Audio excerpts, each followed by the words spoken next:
Now, dear student, chapter number 5, laws of motion, and the topics we have for the discussion, that impulse and impulse of force and Newton's third law of motion. Now, I have pasted the little bit star here. These are available in the deleted portion, but there is a need to be discussed them here.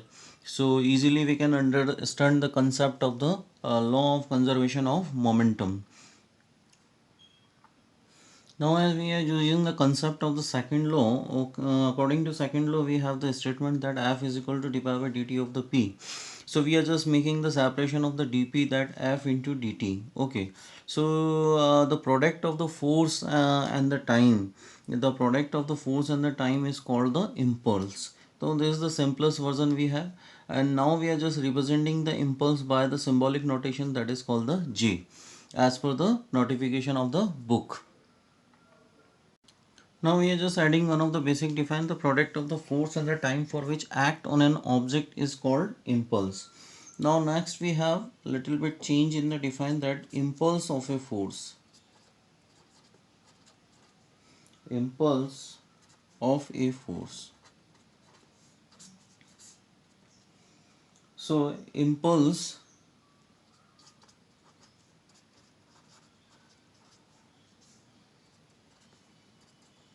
is the total effect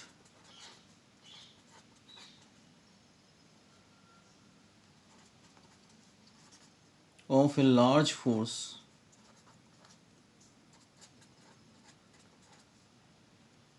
which act on an object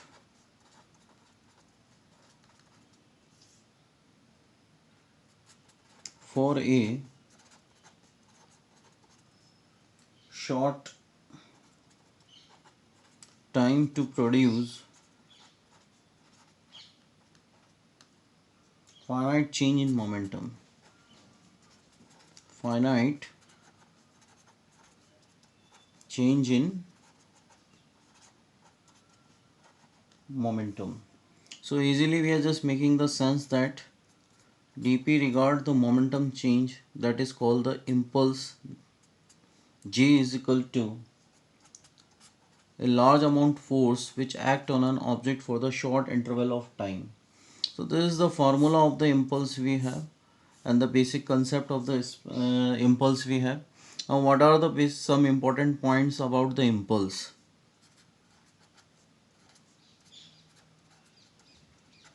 Some points to remember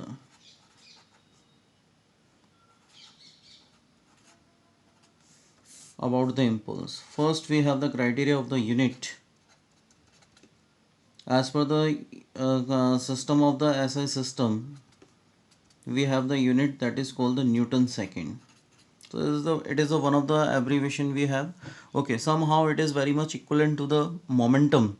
So we can use, if you are just simplifying it, so momentum having the basic formula that mv. So finalize it makes also concern that kilogram meter per second. So this is the another version of the unit we have, if we are just making the abbreviation of the Newton kilogram meter per second square. Now in the CGS system, we have discussed the unit that is dyne into second, and we can use that uh, gram centimeter per second also in the simplification manner.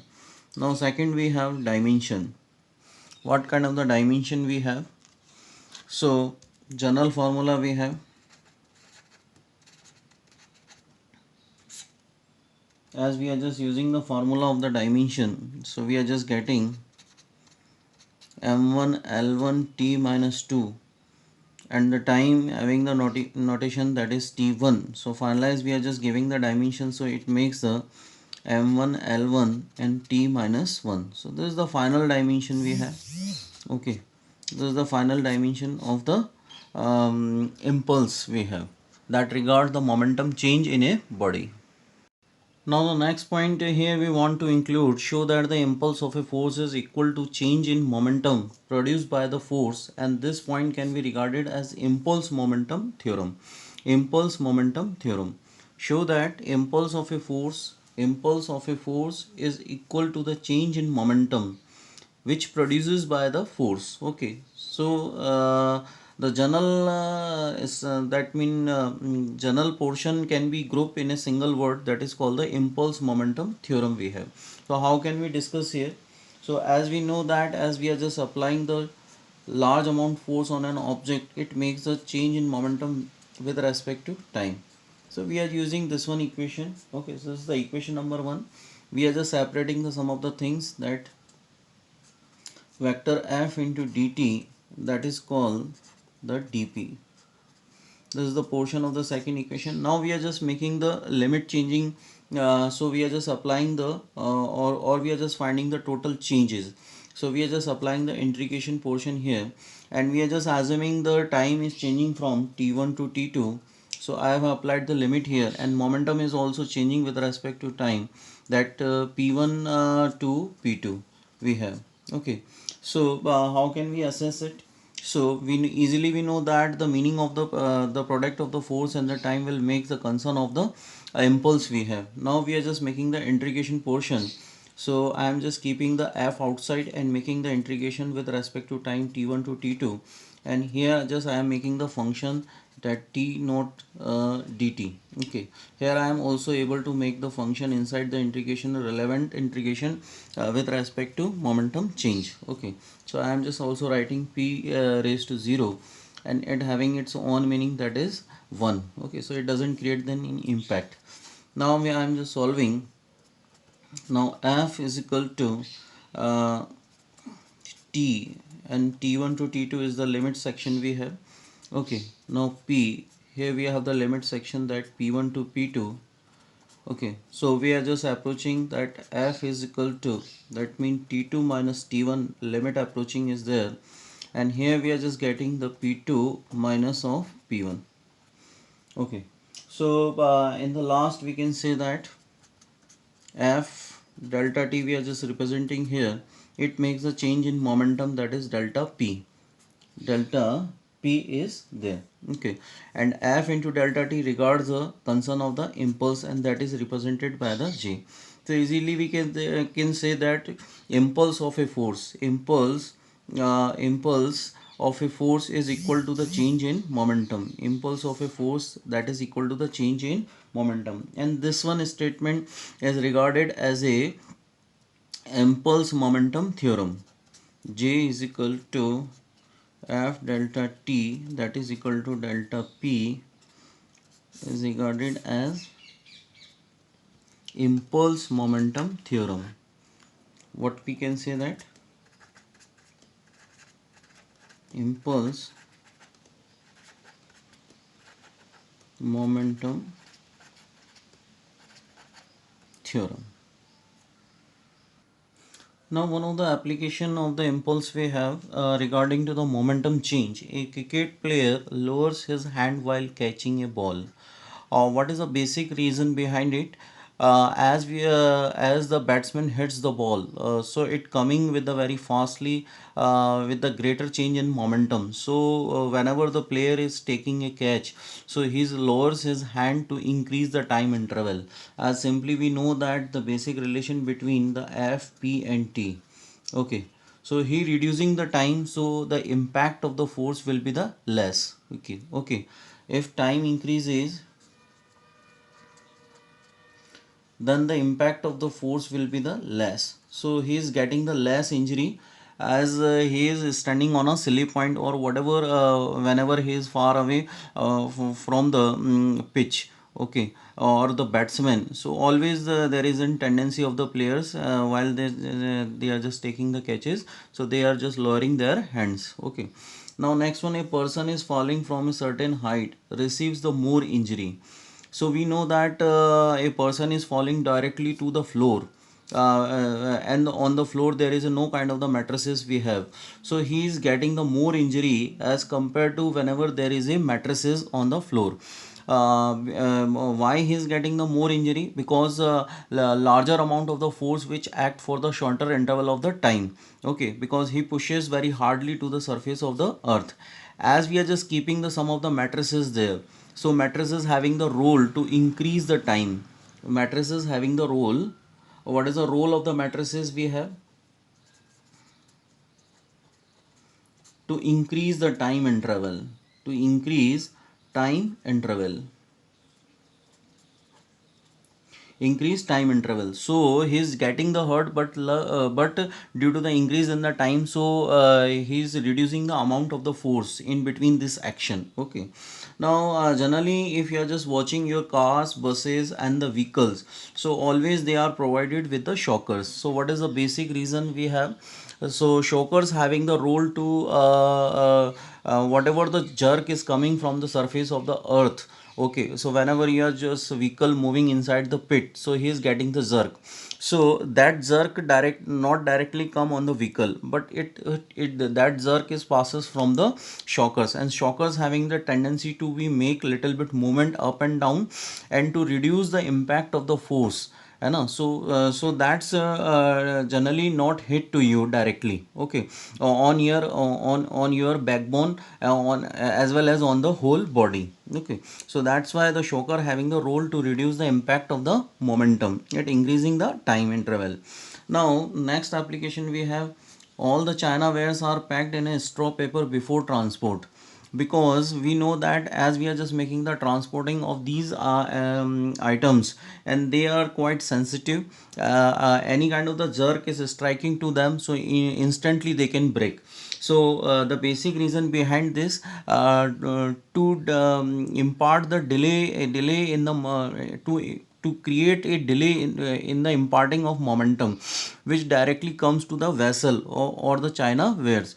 So easily they are not getting the high magnitude jerk, even it is coming when the vehicle moving on a road. So these are the general applications of the impulse we have in the daily life.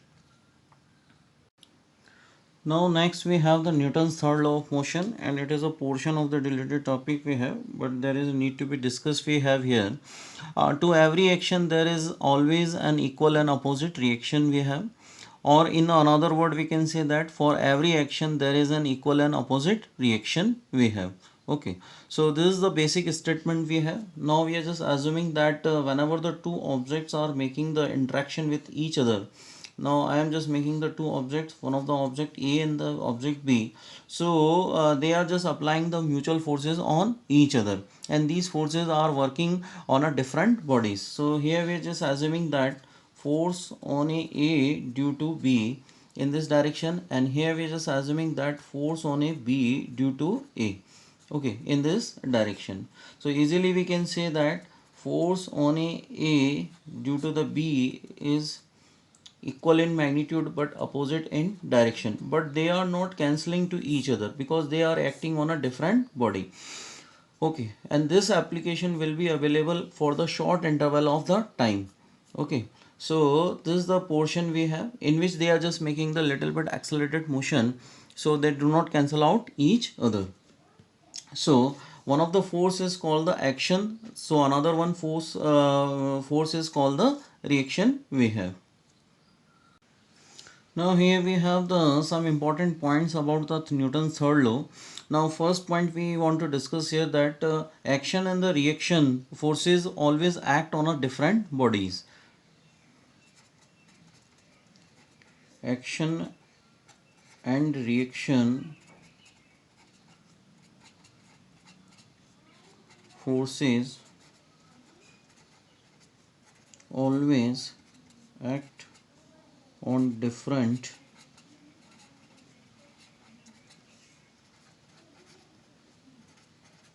bodies.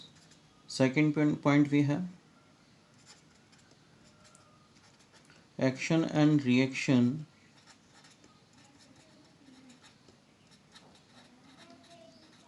forces do not cancel out each other, एक दूसरे को cancel नहीं करते हैं. And we can produce the reason here, because they are acting on a different bodies, so they not balance each other, so that's why we are not cancelling the two forces each other in this phenomena. Now next point which I have included, no action can occur in the absence of reaction. So we can say that always forces available in a pair. Okay, So they act on a different bodies. Okay, for as per the Newton's third law. Now the next point included I have here that Newton's third law of motion is applicable irrespective of the nature of forces. Now in any kind of the system or the relevant branch of the physics, we are just getting the action and reaction forces. Okay, in the mechanics we are getting the action and reaction forces as two bodies are colliding with each other. In the gravitational branch, we are just getting the force of gravitation is also an that following the concept of the Newton's third law. In the electrostatics we are also getting that electrostatic force is also following the Newton's third law. Okay, so we can say that easily that Newton's third law of motion is applicable irrespective nature of the forces. Now, dear students, what are the some of the basic examples we have? Those are executing the concept of the Newton's third law. So, one, two, or three examples I have taken here. Now, I am assuming that the book is lying on a table and kept on a table. So, how can we discuss the concept of the Newton's third law? As we are just keeping the book on the table, so it applying the force on it. Okay, so weight force is there, W is equal to mg. In revert direction, or now in revert manner, the surface is also acting the normal reaction, that means upward force on it. Okay, so here we can assume that R is equal to minus of mg. Okay, so this is the basic concept we have, and it states that the book is in the rest position. Okay, but still there is a concept of the Newton's third law is there. Now next one is the walking. Whenever the person walks on a surface, so it apply the force on it, and in the revert manner the surface is also applying the force on an person, so it can easily move in a forward direction. So I am just putting this one by the diagram. So person is moving on a floor, so it pressing the floor, and in the reverse manner the floor is making the reaction on an object, a person on an person. Suppose this one is the angle theta, so the horizontal component of the reaction which is applied by the surface, so this is the surface we have. So the horizontal component of the reaction, that is called the r cos theta, and the vertical component of the reaction, that is called the r sin theta. So the horizontal component is responsible for the walking of a man. If the no revert direction of the surface is there, so easily we can't move on a floor. Okay, so the slippery can be there. So this is the example of the walking we have. Now next we have the example of the swimming. So whenever the person swim, so it makes the concept of the Newton's third law. So we are just assuming that the person is making the swimming inside the water.